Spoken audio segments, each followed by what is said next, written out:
Hello there. For this chapter, I'm your Continental narrator, Coraline. On this channel, we post true crime, sci-fi, and horror genre stories. If that sounds like your sort of thing, please do consider subscribing. Click the like so it can reach more interconnectable minds of insight, and go up the algorithm to help our population's introspection locally and continentally. The ripples will lead to a lot we'll all be grateful for. I thank you all. Delivery Message Protocol. Light Novel, Volume 1. Chapter 2. Kaho spotted a few of her schoolmates loitering along the familiar route to Hanagawa High School. Sayuri and her boyfriend Hikaru were arm in arm, drinking sodas from the convenience store, heads together as they spoke quietly. She'd been in their class since she was 8 years old. Sayuri had cut her hair over the break. It had been hanging toward the bottom of her shoulder blades, and was now down to her shoulders. Hikaru was gazing down at her, beaming. A wave of jealousy struck her, wishing he was with her. Some of the new first years were gawking at their new schoolmates, awed by how high schoolers carried themselves. The new students walked with trembling hands and knocking knees among the flocks of uniforms, their eyes wide like deer in the headlights. More students were trudging toward the crest of the hill by their school from the train station. That's when she spotted Mamoru, waving frantically from the other side of the street. He hadn't tied his school tie, and his blazer was tied around his shoulders. He crossed the road and slung his arm around Kaho's shoulders, greeting her with one of his winning smiles. His skin was sun-kissed and freckled from a school break abroad. "Good to be back, right, Kaho?" Kaho nodded. "Can't wait." Her voice betrayed her, quieter, squeaky almost. He frowned, raising an eyebrow at her. "I got you a souvenir from my holiday. Some postcards for your art." "Thank you, Mamoru, that's so kind of you." He shrugged. "I know you love to draw, and I never take enough pictures that inspire you." Kaho held her tongue, forcing herself to refrain from commenting on how he expected his adventures to inspire her. The postcards often did inspire her, not necessarily with what was printed on the front, but the colors. Emulating photography with watercolors, let alone inks, was always tricky. But she loved to try making sunsets like the ones Mamoru gave her. She tucked the small wad of postcards he produced from his trouser pocket inside her blazer. He raised his eyebrow, catching a glimpse of the black envelope in her pocket, but turned his gaze away. "You okay?" Kaho asked as they neared the school gates. Mamoru shrugged, standing on his tiptoes and finding his class assignment on the bulletin board. Right at the top of Class 2A. Because he wanted for nothing: beauty, money, or intellect. "Oh, there's Kikyo, catch you later." Kaho raised an eyebrow and watched him run off. She frowned and waited her turn to look at the bulletin boards. She found her name in the middle of the roster for Class 2B, along with some of her friends and usual classmates. She turned her head and saw Mariah in the queue. Kaho hollered to her, "You're in 2B with me." Mariah left the queue and hugged her friend. "Let's go." They walked together into the main school building, putting their shoes in their lockers and changing into their white school shoes. In the corner of her eye, she spotted Mamoru taking the stairs 2 at a time, rubbing the back of his head like he'd been struck. Kaho frowned, locking her shoes up and making her way to the stairs. Mariah followed her. They headed to their classroom, seeing familiar faces dotted around and offering the occasional greeting. "What did you do during the break?" Kaho asked. "I wish I could have gone away like Mamoru, but I did get to leave town for a bit. I visited my auntie, but mostly stayed here." "We went to Niagara Falls." "No way!" Kaho exclaimed. "I bet you got soaked." "We did," Mariah laughed. "I saw one girl lay on the floor and just get completely soaked by the splashing water. It looked like it felt really good, like a release or something." "Did you make a wish? Aren't you supposed to make a wish?" Mariah shrugged.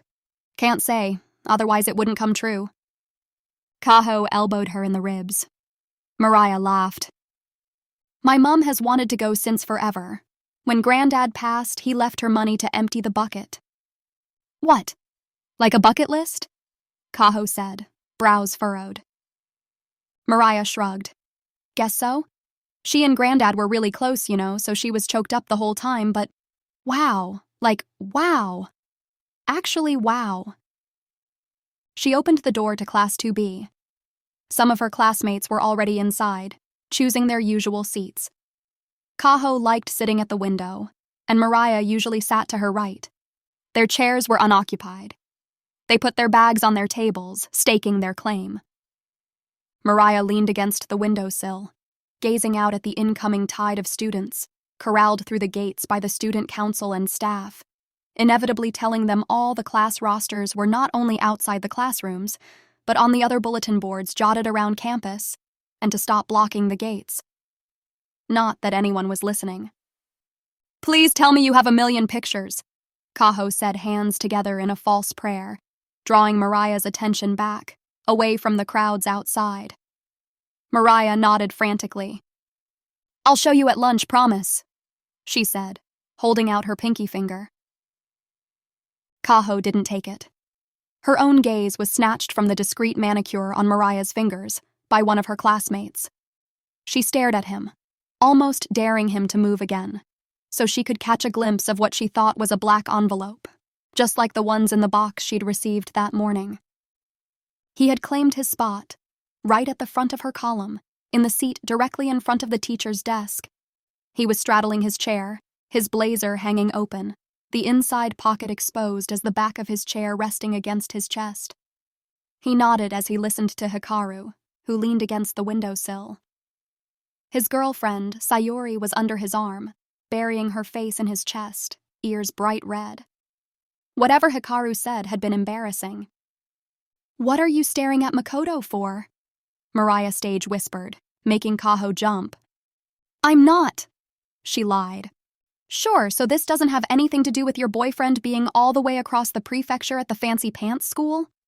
Mariah wiggled her eyebrows. Kaho sighed and slumped down in her seat. She fought the urge to fish out her phone from her bag and send Tatsuya a text. Even just a hi text. Lovesick? Mariah said gently. Or morning sick? Sick of you, Kaho bit back, blushing furiously. Are you sure? Mariah asked, raising a brow. Kaho's cheeks burned. She reached out and swatted at the air around Mariah, who was giggling furiously, clutching her sides. Yes, I'm sure. Tatsuya didn't. I didn't. We haven't. We didn't even go anywhere during the break. We only hung out a few times. He's busy, Kaho said, her hands flailing. Mariah's giggles were infectious, catching in Kaho's throat, and soon they were both in stitches. Mariah slumped into her chair, gasping for breath. The door swung open and another familiar face from the class barged in. Two of his friends were lounging by their usual spots in the back of the class, but he strode straight past them, making a beeline for Kaho and Mariah. Ryota and Kaho had been friends since they were, effectively, babies. He was like another annoying brother, just as irritating if not more so than Taiga. Both had a basketball in their skulls instead of an actual working brain. Yahoo, Kaho! It's Yoo-hoo, she said, getting back up and elbowing Ryota in the ribs. He keeled over dramatically, landing on his knees with a thunk. Mariah's eye twitched. That would have hurt. Not if I have a bone to pick with you, Ryota declared, slinging his arm around her shoulder, grinning. How come you didn't tell me Taiga got a job here? Same reason Taiga didn't tell you, Kaho retorted, turning her nose up at him. None of your business, Ryota. He stuck out his bottom lip, brows upturned, a caricature of a puppy dog face. Kaho rolled her eyes. You know you'll need to try out to make his starting lineup, right? As if I would fail to be a starter now we've lost the whole lineup to college, Ryota snorted. I've been practicing all break. He wasn't wrong. When Kaho and Tatsuya had gone to the park during the break, she'd seen Ryota in the basketball court, practicing his shooting and playing one-on-one matches with his friends and the occasional stranger. Hell, one time she caught sight of him in there, spinning around in circles and attempting to shoot, as if he would be made to spend the whole pre-game setup in a waltzer or a washing machine. Kaho sighed. I know, I'm sure you'll do great, Taiga just didn't want you to get the drop on your underclassmen. Ryota rolled his eyes and crossed his arms. Whatever you say. I mean it, she protested. Ryota sighed, trudging to his friends, who jostled him, jeering with them, a chorus of sounds that made no sense. He babbled on, grinning and shoving them. Kaho smiled and turned her attention back to Mariah. You okay? Huh? Yeah, Mariah said, running a hand through her hair. Hey, Kaho? Yeah. Mariah's eyes flickered from Makoto to Hikaru to Sayuri and back to Kaho. Kaho frowned. What's up, Mariah? Mariah didn't get the chance to ask her question. She was interrupted by the warning bell. The rest of the class rushed through the halls, their school shoes squeaking against the varnished floors. As everyone made their way inside, followed by a short, balding man in a blue and white checkered shirt and brown trousers. He had small rectangular glasses perched primly on the edge of his nose. He pushed his glasses up and rummaged in his leather satchel, removing a thermos flask and some tea-stained paper. Hiro-sensei was one of the maths teachers at Hanagawa High School and their homeroom teacher for the year. He'd taught Kaho in her first year, and his short, wheezy breathing in cold season had drawn her classmates into a frantic mission to sneak earplugs into school. But it was only homeroom. She could handle his breathing for half an hour each day. Though, she wasn't sure some of the other girls could. They were already scowling, and Hiro-sensei hadn't even taken attendance. As he did, Kaho lowered her head and produced the letter in its black envelope, prizing it open gently with her fingernail. Nobody looked her way as she pulled the sheets of paper from inside the envelope, each word completely clean and effortless to read, not a smudge in sight among the perfectly printed kanji. Dear Kaho, if you're reading this, then you're probably wondering what's going on, where those letters came from, and what is going on. My name is Kaho too, and I'm you, but from the future, I'm from a different dimension of light within the same planet. And you don't need to believe me right now, but you will. It's important that you do. Kaho frowned, furrowing her brows, and continued to read, her mind whirling through half-assed notes she'd made during science lessons. Surely the only times they'd talked about alternative universes had been in jest. There wasn't any proof. No real tangible proof from a lab, at least. Just those letters, claiming that they were from another timeline. This was probably just a prank. A very well-orchestrated prank. Yet Kaho felt a tug, deep in her gut, that something on those pages needed to be read. It was like magnetism. She wondered if bookworms felt like this all the time, and made a mental note to ask the girl behind her, Mori, if she felt like that when her favorite authors released books. Would that be weird? Would she want to talk about books after? Kaho frowned. Maybe not. She turned back to the pages laid out in front of her. I know this sounds crazy, but I heard from someone about the possibility of these letters getting to you. Soon you'll find out how this is possible. But for now, I need your help. There's this really, really special person for me that was detrimental to me and our world. His name is Nasru Matsuoka. In my timeline, I failed